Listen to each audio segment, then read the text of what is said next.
2. 3, 2.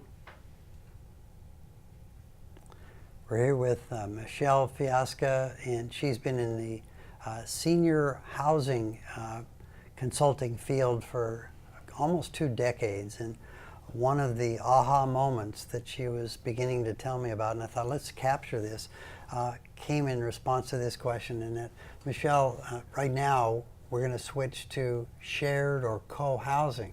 And I said to you during the break, was there an aha moment? And you lit up.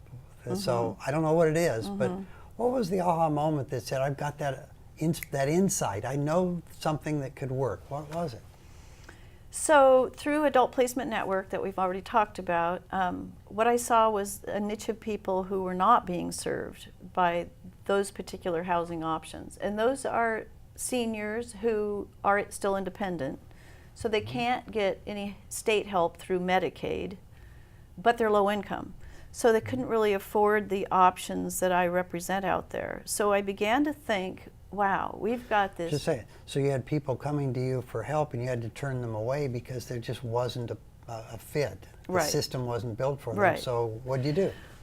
Well, there is a fit for those people in Section 8 housing. The problem is with Section 8 housing is that all the waiting lists are closed. You can't even get on the waiting list anymore. So there was a need there. So what I began to think is, wow, we've got this huge age wave coming, the silver tsunami of all these boomers coming along. What are we going to do for housing? I mean, a lot of us don't have the financial wherewithal to be able to afford the type of communities I represent through Adult Placement Network.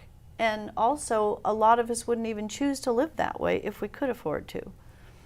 So I began to think, well, you know, there are those seniors and boomers out there that are house rich, but maybe could use some financial support. And there are those people out there who don't have a home.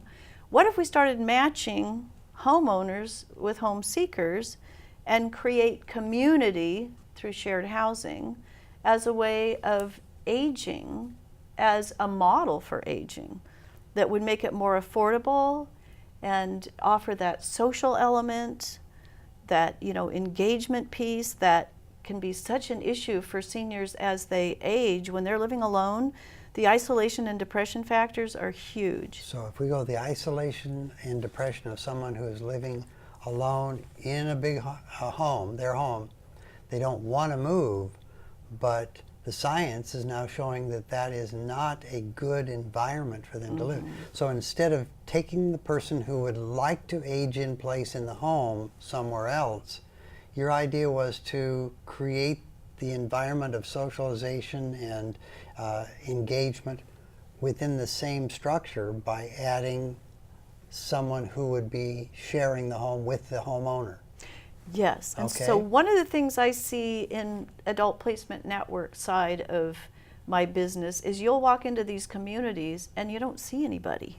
They're all in their rooms. Yeah, so there's really not a sense of community there. My vision with Let's Share Housing is to match people with similar values and interests so that you do stay engaged. You're right there in a home together.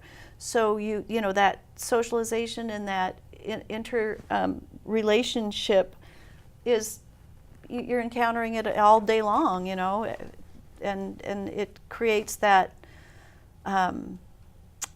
sense of value, sense of belonging. Okay. And by having that model in your mind, how did you put this together then? So we started out with it's kind of been a long process, and you know, anytime you take an idea from a vision and put it into, you know, practice, there's always the challenges, you know. So we're actually on the 3rd edition of our website now, and that's kind of how I started in 2009, was with a website. So people could go on the website and they could, if you were the homeowner, you would have 2 profiles to fill out. You'd fill out one on your home and one personality profile. Okay. If you were the home seeker, then you would fill out the personality profile, and then all these people would be available to contact, message confidentially through email. So you could start a relationship that way. So you develop this in trial and error, what did more of what worked and less of what didn't. So you're on your third website component, and that's probably not the last one you'll be doing. Right, right. Well, there's a phrase called instant success, and it's that instant success takes between 5 and 7 years to achieve. And you were on the Today Show with this model you put together in Portland was spotted by someone nationally, and you, when you appeared on the show, were explaining to the host something that it seemed, in my viewing of it, they were really unaware of exactly how it worked. So with the goal of having some instant success here, explain how it works. How does it go together? So I'm not sure I understand the question. Then we'll edit that back out.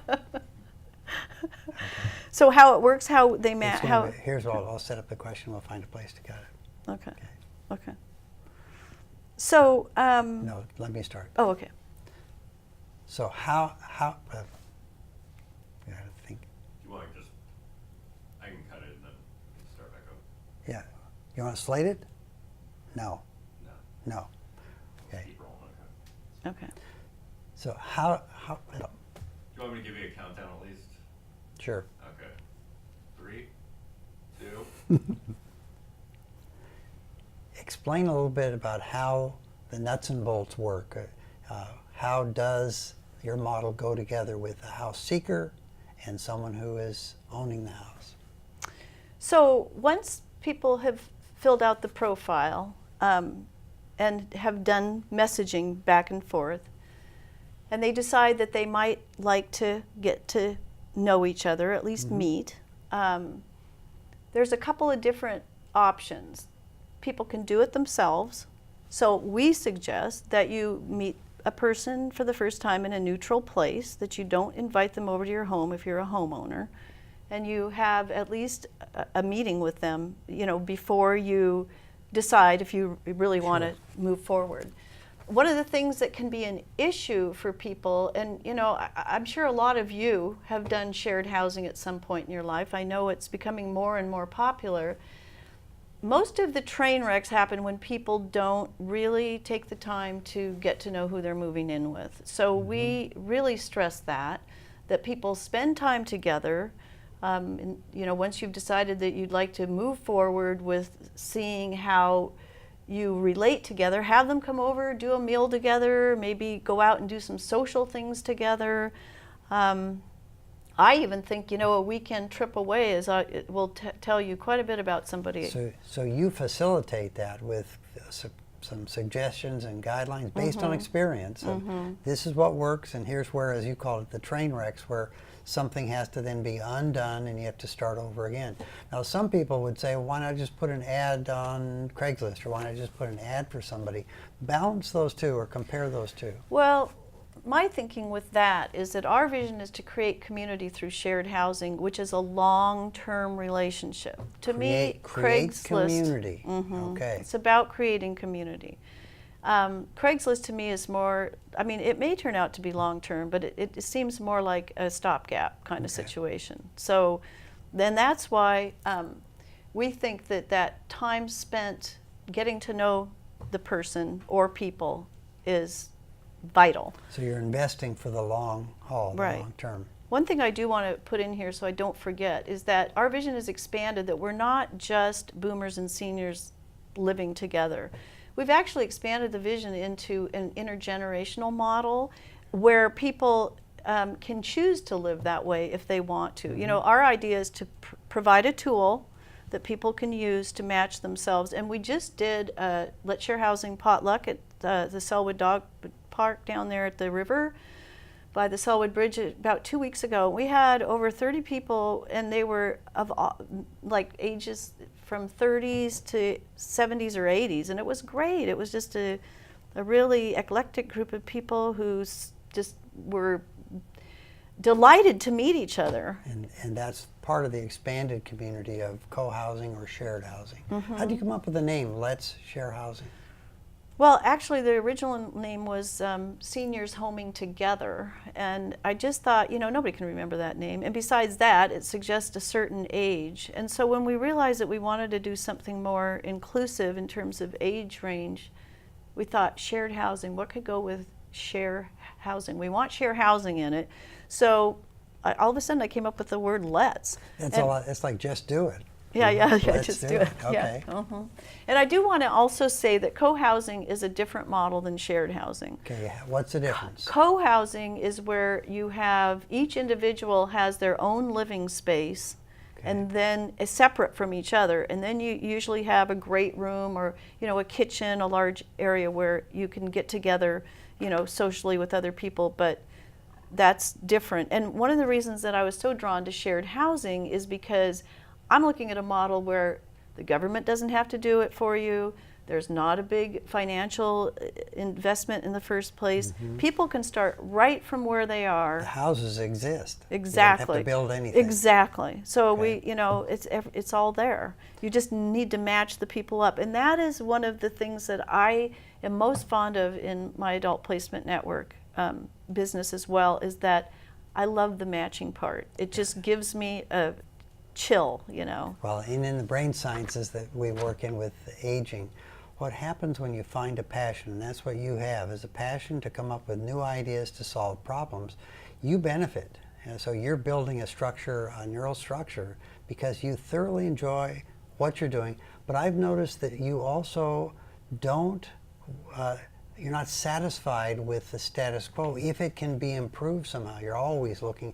So I'm taken by what you think the next wave will be, or what's the next thing that's going to happen. But we're going to take a break here, and then I'm going to ask you. Okay, and I want to say one more thing too Okay. about beyond just messaging and having people contact each other on their own, because we do more than that. We do meetups, and we do, Yeah. so people can meet face to face. So I want to put that piece in there. Well, and what you did at the Selwood Park is an example. Yeah, of- that's true. Yeah, excellent. Okay, Yeah. thank you.